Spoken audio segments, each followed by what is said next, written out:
आप रिलायंस इंडस्ट्रीज और उसके धन कुबेर मालिक मुकेश अंबानी की बेइंतहा कमाई के बारे में तो जानते होंगे, लेकिन आज हम आपको गुजरात के एक ऐसे शख्स की कहानी बताएंगे जो दौलत के मामले में अंबानी को भी टक्कर दे रहा है। हर दिन नए नए बेंचमार्क सेट कर रहा है और न सिर्फ भारत में बल्कि पूरी दुनिया में अपना दबदबा बना रहा है। जी हाँ, सही समझे आप, हम बात कर रहे हैं भारत के मशहूर बिजनेसमैन गौतम अडानी की, जिन्हें एक वक्त था जब आर्थिक तंगी के कारण पढ़ाई छोड़नी पड़ी थी, लेकिन आज ये एयरपोर्ट से लेकर बंदरगाह और कोयले से लेकर घर में इस्तेमाल होने वाले तेल तक से पैसा कमा रहे हैं। लेकिन कम ही ऐसे लोग हैं जो उनके बारे में बहुत ज्यादा जानते हैं। तो अगर आप भी गौतम अडानी की कामयाबी का राज जानना चाहते हैं तो फिर बिना वीडियो स्किप किए हमारे साथ देखिए उनकी जिंदगी और व्यापार का सफरनामा। गौतम अडानी यूं तो रिलायंस इंडस्ट्रीज के संस्थापक धीरूभाई अंबानी की ही तरह पहली पीढ़ी के बिजनेसमैन है, लेकिन आज उनकी नेटवर्थ बाकी उद्योगपतियों से कई ज्यादा है, क्योंकि एक डायलॉग है जिसे अडानी ने सिद्ध साबित किया है, वो है कोई धंधा छोटा या बड़ा नहीं होता और धंधे से बड़ा कोई धर्म नहीं होता। अब हम ऐसा इसलिए कह रहे हैं क्योंकि समय के साथ अडानी को जो भी धंधा मिला उन्होंने उसे पूरे मन से किया और परचम लहराते चले गए। लेकिन उनके फर्श से अर्श तक पहुंचने का सफर काफी जद्दोजहद भरा रहा है।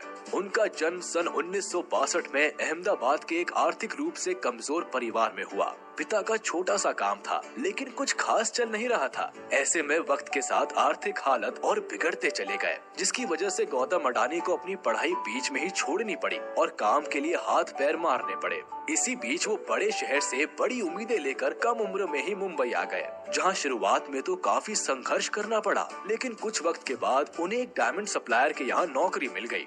3 सालों तक काम करने के बाद उन्हें समझ में आया कि जिंदगी में करना क्या है, इसलिए उन्होंने नौकरी छोड़कर अपना काम शुरू किया और झवेरी बाजार में डायमंड ब्रोकरेज कंपनी की शुरुआत की। गौतम अडानी को अपनी जिंदगी का वाय पता था, यानी वो काम क्यों कर रहे हैं, इसलिए उन्होंने जी तोड़ मेहनत की और कम उम्र में ही धंधा दौड़ा दिया। लेकिन उनकी किस्मत चमकी 1981 से, जब उनके बड़े भाई ने उन्हें अहमदाबाद बुलाया। दरअसल भाई ने सामानों को लपेटने वाली प्लास्टिक की एक कंपनी खरीदी, मगर वो चल नहीं रही थी क्योंकि जो कच्चा माल चाहिए था वो जरूरत के हिसाब से नहीं मिल पा रहा था। बाहर देशों से कच्चे माल को इम्पोर्ट करना पड़ रहा था। ऐसे में इसे एक अवसर के तौर पर देखते हुए अडानी ने कांडला पोर्ट पर प्लास्टिक ग्रैनुअल्स का आयात शुरू किया और 1988 में शुरू की अडानी एक्सपोर्ट्स, जिसका नाम बदलकर बाद में अडानी एंटरप्राइजेस कर दिया गया।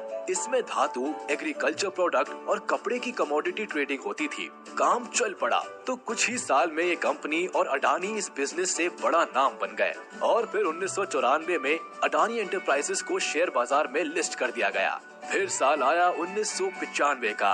ये वो साल था जिसने आज उनके इस मुकाम तक पहुंचने की नींव रखी, क्योंकि इस वक्त गुजरात सरकार पोर्ट डेवलपमेंट के लिए प्राइवेट कंपनीज की तलाश कर रही थी। ऐसे में जैसे ही ये खबर अडानी तक पहुंची, उन्हें कमाई का एक और सोर्स नजर आया, इसलिए उन्होंने गुजरात के सबसे बड़े बंदरगाह मुंद्रा पोर्ट को ही खरीद दिया।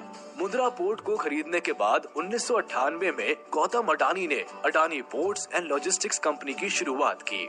वैसे ये बंदरगाह की खासियत के बारे में बताएं तो करीब 8000 हेक्टेयर में फैला ये पोर्ट आज भारत का सबसे बड़ा निजी बंदरगाह है और इस पोर्ट से पूरे भारत के लगभग 1/4 माल की आवाजाही होती है। साथ ही ये जगह स्पेशल इकोनॉमिक जोन के तहत बना है, तो प्रमोटर कंपनी को कोई टैक्स भी नहीं देना पड़ता। इस जोन में power plant, private rail line और एक प्राइवेट एयरपोर्ट भी है। वैसे यहाँ गौर करने वाली बात है कि आज अडानी समूह देश के प्रमुख इंफ्रास्ट्रक्चर ग्रुप में से एक है। उनकी अडानी पोर्ट्स देश की सबसे बड़ी पोर्ट मैनेजमेंट कंपनी है और गुजरात, महाराष्ट्र, गोवा, केरल, आंध्र प्रदेश, तमिलनाडु और ओडिशा जैसे 7 समुद्री राज्यों में इनके 13 डोमेस्टिक पोर्ट्स है। खैर, मुद्दे पर आते हैं। अब जैसे जैसे वक्त गुजरता गया, अडानी खुद को ग्रो करते चले गए। वो लोगों की रसोइयों तक में पहुंच गए फॉर्च्यून के थ्रू। वही फॉर्च्यून जिसका रिफाइंड ऑयल आज हर घर में सुबह शाम दिन रात इस्तेमाल होता है। एक्चुअली जनवरी 1999 में अडानी ग्रुप ने will agri business group Wilmar के साथ हाथ मिलाकर खाने के तेल के बिजनेस में कदम रखा था। वैसे फॉर्च्यून तेल के अलावा अडानी ग्रुप आटा, चावल, दाल, चीनी जैसी दर्जनों चीजों से भी आपकी रसोई का हिस्सा बना हुआ है, जिनके रखरखाव के लिए 2005 में अडानी ग्रुप ने फूड कॉर्पोरेशन ऑफ इंडिया के साथ मिलकर अलग अलग राज्यों में बड़े बड़े साइलोज बनाए। साइलोज बेसिकली वो चीज होती है जिसमें बड़े पैमाने पर अनाज को रखा जाता है। साइलोज की कनेक्टिविटी के लिए अडानी ग्रुप ने निजी रेल लाइंस भी बनाई ताकि अनाज को लाने ले जाने में आसानी हो। कहते हैं कि हीरे की परख जौहरी ही जानता है, इसलिए अडानी को काले कोयले में भी पैसा दिखा। उन्होंने डोमेस्टिक इलेक्ट्रिसिटी का जनरेशन किया, बड़े बड़े राज्यों को बिजली सप्लाई करनी शुरू की, लेकिन इतने बड़े पावर प्लांट को चलाने के लिए जरूरत से ज्यादा कोयला चाहिए था। इसलिए दिमाग चलाया और ऑस्ट्रेलिया की एक कोल माइन को खरीद डाला। फॉर्च्यून इंडिया मैगजीन के मुताबिक 2010 में अडानी ने लिंक एनर्जी से 12,147 करोड़ में कोयला खदान खरीदी थी। गीली वेस्ट क्वींस आइलैंड में मौजूद इस खदान में 7.8 बिलियन टन के खनिज भंडार है, जो हर साल 60 मिलियन टन कोयला पैदा कर सकती है।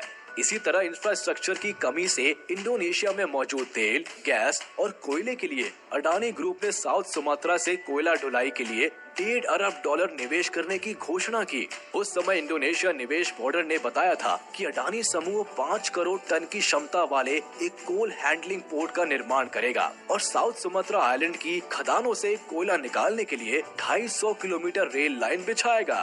खैर, अडानी अपना कारोबार फैलाते गए और पैसा अकाउंट में आता चला गया। जिस अडानी साम्राज्य का कारोबार 2002 में $76.5 करोड़ था, वो 2014 तक आते आते बढ़कर $10 अरब हो गया।